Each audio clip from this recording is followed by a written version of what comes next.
Junior NTR Koratala Shiva direction లో ఒక movie రాబోతుంది. ఈ మూవీ పేరు దేవరా అనే విషయం మనకు తెలిసిందే.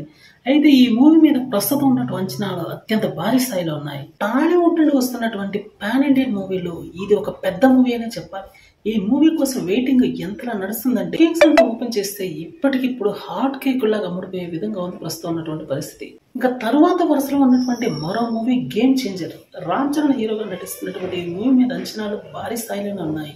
భారతీయుడు 2 మూవీ ఫ్లాప్ అయినటువంటి నేపథ్యంలో ఈ మూవీ ఎలా ఉంటుందో అని చాలా మంది అనుకోవడం జరిగింది. కానీ దానికి దీనికి ఎక్కడ సంబంధం లేదు. మూవీ మాత్రం ఎక్స్ట్రాడినరీగా ఉండే అవకాశం చాలా ఎక్కువగా ఉంది. Power star Pawan Kalyan Sujeeth direction లో వస్తున్నటువంటి ఓజీ మూవీ మీద కూడా అంచనాలు చాలా ఎక్కువగానే ఉన్నాయి. ఈ మూవీ కూడా మంచి పోటీలో ఉందని చెప్పాలి కూడా. పాన్ ఇండియన్ రేంజ్ కి ఏ మాత్రం తగ్గనటువంటి మూవీస్ లిస్ట్ లో ఈ మూవీ కూడా థర్డ్ ప్లేస్ లో ఉందని చెప్పడంలో సందేహం లేదు. పవర్ స్టార్ పవన్ కళ్యాణ్ కి సంబంధించినటువంటి హరిహర వీరమల్లు కూడా రిలీజ్ కి అయితే సిద్ధమవుతుందని చెప్పాలి. ఈ మూవీ కూడా అత్యంత భారీ బడ్జెట్ మూవీ.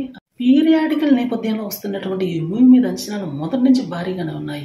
టీజర్ కానీ దీనికి సంబంధించినటువంటి ఇమేజెస్ కానీ వదిలిన ప్రతిసారి కూడా తిరుగులేనటువంటి రెస్పాన్స్ వచ్చింది. ప్రస్తుతానికైతే ఈ 4 సినిమాలు బాలీవుడ్ బాక్స్ ఆఫీస్ మీద దండెత్తడానికైతే వేరే లెవెల్లో సిద్ధమయ్యాయని చెప్పాలి.